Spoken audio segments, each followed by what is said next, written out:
क्योंकि जैसे आप सब जानते हैं कि इलेक्शंस कठुआ में 19 अप्रैल को पोलिंग डे है और MCC model code of conduct लग चुका है।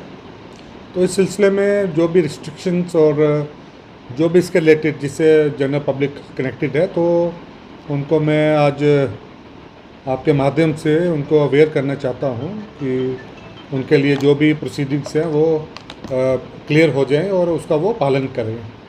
तो इसमें मैं आर्म्स हथियार जो भी हैं उनकी डिपोजिशन जो पुलिस स्टेशन में जमा करवाने होते हैं उस सिलसिले में मैंने किया है, क्योंकि लोगों में कुछ कन्फ्यूजन है।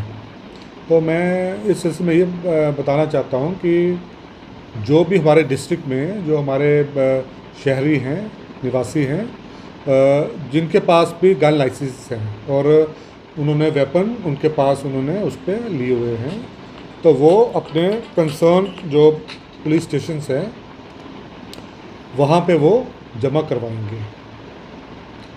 उसके अलावा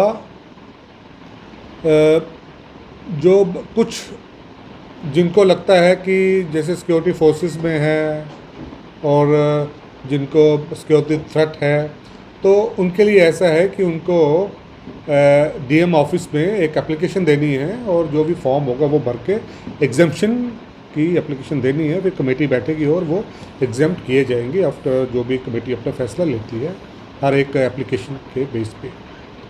और इस पर मैं एक और चीज़ क्लियर करना चाहूँगा कि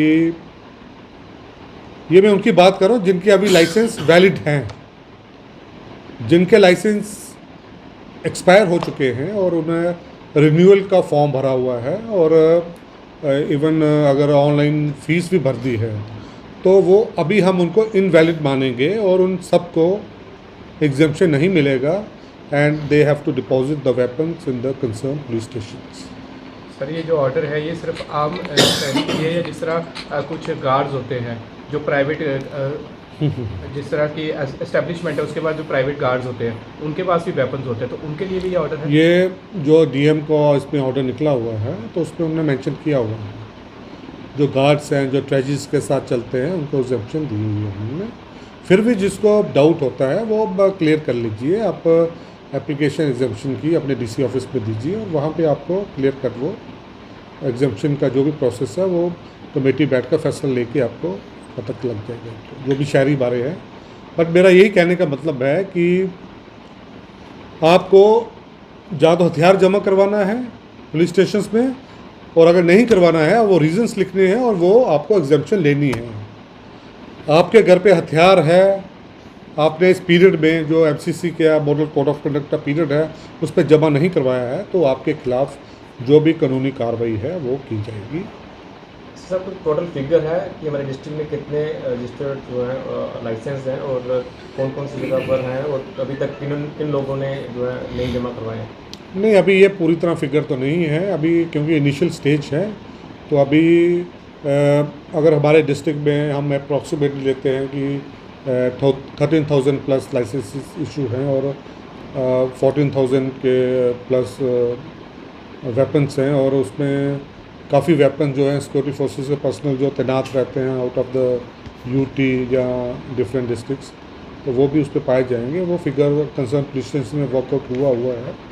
तो बट अभी चूँकि हम 1-2 दिन का टाइम देते हैं कि आप ये प्रोसेस जो मैं आपको आपके माध्यम से आम नागरिकों को बता रहा हूँ कि आपको इस पीरियड में हथियार जमा करवाने हैं, और अगर आपका लाइसेंस वैलिड है अभी भी और आपको नहीं करवाने हैं तो आपको रीज़न मेंशन करके डीएम ऑफिस में एग्जम्पशन के लिए अप्लाई करना है।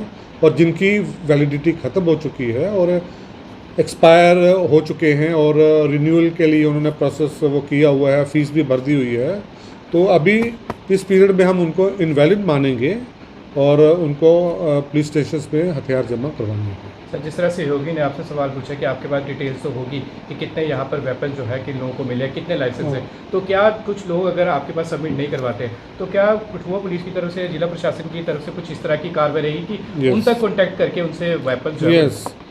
पहले तो हम देखिए, पहले तो आम नागरिक हैं, उनने किसी रीज़न से हथियार लिए हुए हैं, तो उनके तहत आपकी अगर मैसेज उन तक पहुँचता है तो वो तो प्रोसेस शुरू कर देंगे।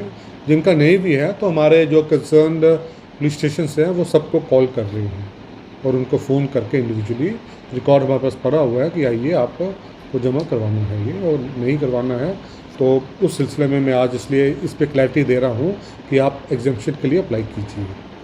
और ये लिस्टें जो है सारी की सारी बरस पड़ी हुई हैं, तो फिर अगर जो भी हमारा पीरियड है 1-2 दिन का है उसमें अगर नहीं जमा होते हैं तो फिर हम कानूनी कार्रवाई भी करेंगे। और हर इलेक्शंस पे, लास्ट इलेक्शंस पे भी हमने FIRs लगी थी इसमें, तो इस पर कोई पैनिक की बात नहीं है। बस इस पर यही है कि इलेक्शन पीरियड में जो भी रूल्स हैं इलेक्शन कमीशंस के, उसके तहत आपको जमा करवाना होता है इस पीरियड में, और बाद में जब इलेक्शन ख़त्म हो जाते हैं तो आप यूजेस के लिए आप ले सकते हैं पुलिस स्टेशन से। सर, सिंस ये पूरे डिस्ट्रिक्ट में चलने वाला एक अभियान है तो सभी पुलिस स्टेशन को इसके रिगार्डिंग जो आपकी तरफ से इंस्ट्रक्शंस दे दी गई हैं? बिल्कुल बिल्कुल, ये सबको ये फर्स्ट डे से ही है। और जो नागरिक जिनको ये इन्फॉर्मेशन है वो जमा भी करवा रहे हैं, और हमारे पास जो डेटा है वो 500 प्लस का हो चुका है, वो पहले 2-3 दिन में हो चुका है, लोग करवा रहे हैं ये, क्योंकि ये हर साल का प्रोसेस है ये, और इलेक्शंस कोई फर्स्ट टाइम तो हो नहीं रहे हैं, तो लोगों को इवन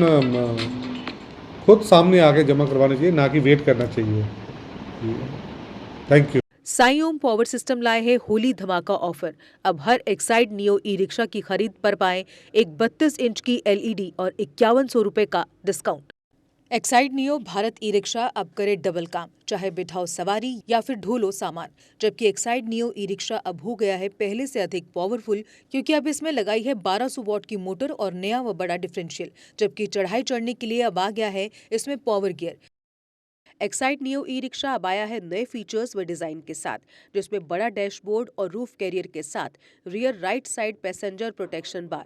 जबकि साई ओम पावर सिस्टम अब दे रहे हैं एक्सचेंज ऑफर, जिसमें कोई पुराना ई रिक्शा लाए और ले जाए नया एक्साइड नियो ई रिक्शा या Exide neo Bharat e rickshaw.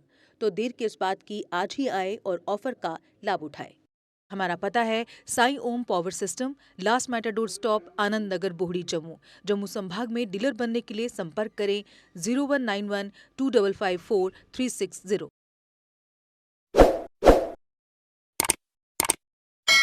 Jammu Kashmir की खबरों के लिए जुड़े रहिए JK अपडेट के साथ।